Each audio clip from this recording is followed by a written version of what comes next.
Sì, ti dirò la verità. Sì, io sarò come tu vuoi.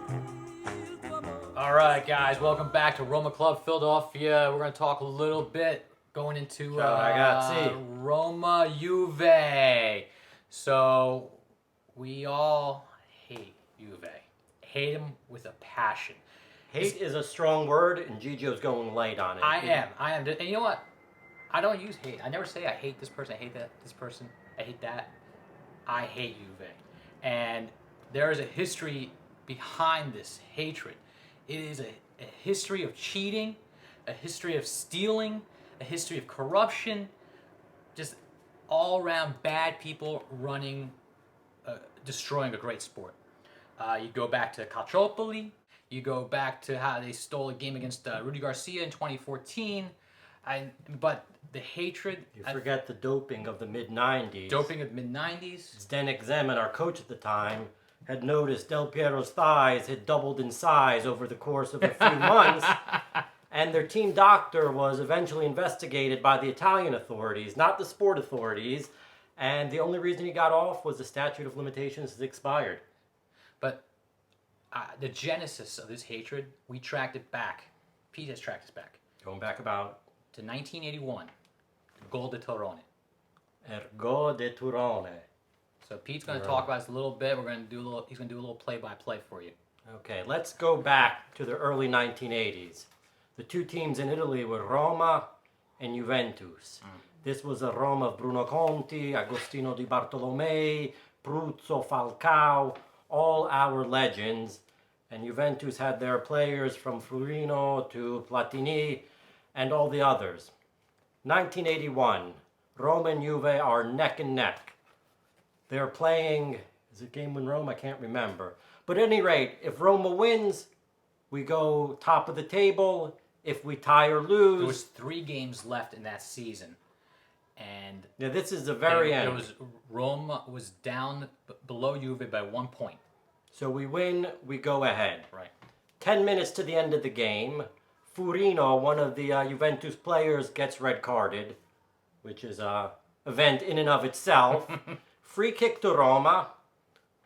Conti, the great Bruno Conti, gets the ball, lobs it into the box for Pruzzo, our bomber at the time, with a great sponda di testa, heads it right to Turone, who scores. Flag goes up. Why? An offside that only the linesman saw. We're playing the video for you. Judge for yourself. It is horseshit. Horseshit, bullshit, any kind of shit. It was robbery in front of everyone's eyes, and there was nothing we could do about it. This might be where the Juve Vaffanculo was born. Interestingly, the referee of that game ended up being the head of the Italian Referee Federation, who was then banned for life for his role in Calciopoli. Scumbag. So these scumbags stick around, and this is what happens. Now let's fast forward about 15 years. Roma Juventus, mid-90s. Roma was an average team at the time. But early in the game, throw in for Roma. The great Aldair is about to take it, as you can see on the screen. And the linesman bumps into him as he was throwing the ball in. The ball only travels about 10 feet. Ravanelli takes it and scores. Protests erupt all over. The game has to be stopped for 5-10 minutes, whatever it was. The goal was convalidato. They said it was good when the linesman walked into our player. It's infuriating. And let's do the last video. Yeah. The most recent one to what Gigio was alluding to. Juventus Roma in Turin. Gianluca Rocchi, which coincidentally is now in the same position Paolo Bergamo was 15 years ago. He still has not been banned for life, Rocchi. One of the worst referees as well. It's amazing because he has a history of creating very dramatic situations in lots of games. And the job of a referee is to not be seen, in my opinion. It's called fenomenite in Italian. This desire to be the phenom in the field. But he has created himself as the center of the stage. And let's look at these images real quick. The first one, free kick for Juventus. To the wall, Maicon hits it with an elbow. Putting aside whether or not that should be a handball, he was a good 2 yards out of the box. Rocchi goes to the penalty spot. Later in the game, Pogba on a breakaway. Pjanic takes him down. Penalty again. You see the replay. Pogba's a good 2 yards out of the box, yet he calls a penalty. Roma somehow ties the game with 5-10 minutes left. Bonucci shot from out with the Juventus player right in front of Szczesny. Says the goal is good. No offside. So what we're trying to say is get ready for l'ennesimo furto domenica. There's a pattern here, folks. 40-year pattern of cheating.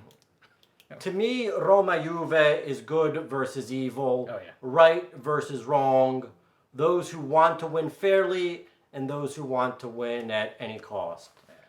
But between Calciopoli, doping, the financial irregularities, the fact that the Agnelli family, who owns Fiat, has received hundreds of millions of dollars in subsidies from the Italian government, which gets pumped into the team over the course of decades. And if we can do some more history, I don't want to talk about Juventus because this is a Roma show. Juventus was created in the early 1900s. They're based in Torino, but the name Juventus, youth, was to represent all of the youth in Italy across the entire peninsula.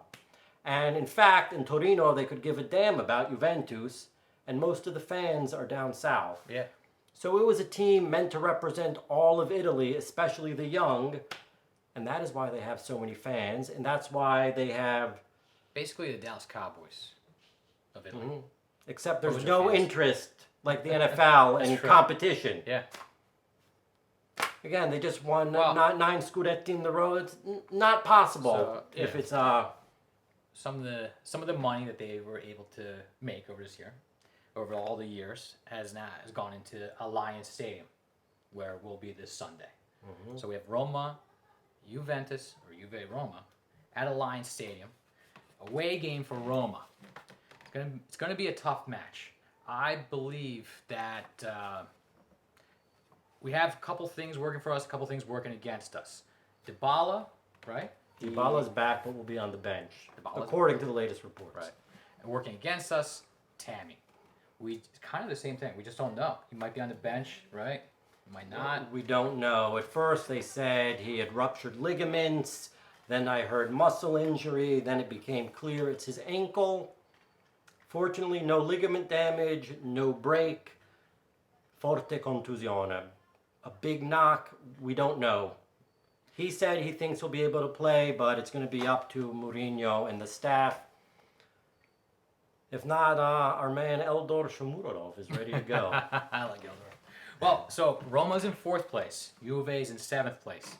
4 points separate them. A win will push them down. A loss, I mean, be within 1 point of us. It's not great. Roma is a winner of 3 of the last 5 games, but Juve has won their last 3 games and tied the one before that one. So they're coming in pretty hot. Pre-Mourinho in these last couple of years, coming off international breaks. Lamb to the slaughter. Yeah. But now, after Mourinho, I feel like the guys might come in more prepared. And I'm hoping for the reverse scenario, where Juve will come in a little bit less prepared. But Chiesa looks freaking amazing, so we'll see how. I can only cheer Chiesa during a World Cup or a Euro. He's one of the more obnoxious players and actually perfect for Juventus. Okay. But I wanted to say, interestingly, Orsato was designated the referee. Juventus has never lost with him, Get out of surprisingly. And he's also red-carded Mourinho twice, back when he was at Inter. So there's a history. There's a history. There's a history. We'll see who wants to be the phenom on the pitch, whether it will be the players or it would be Orsato from... Who do you think will be the standout player in the game?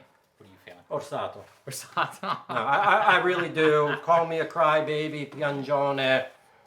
99.9% chance this game will be decided by the referee. And I'm not saying don't support them. We have 756 diehard Romanisti traveling to Turin. I mean, if you said, Gigio, what do you think the score is going to be? It wouldn't be positive. Just because. This will be the only game this year I will not give a prediction because really, we've seen it. You know, we've been following for 30, 40 years. Film già visto, a movie we've already seen. Rome did win last year, right? Yeah, it was a game that meant nothing. A game that meant nothing, so they let us. But Ricky scored that. He didn't score, but he had a great game, and hopefully he gets a start over Vigna. Yeah. In my opinion, Vigna looked very flat coming off the international break last month. Ricky has looked good. He's growing in confidence, and he's getting the minutes.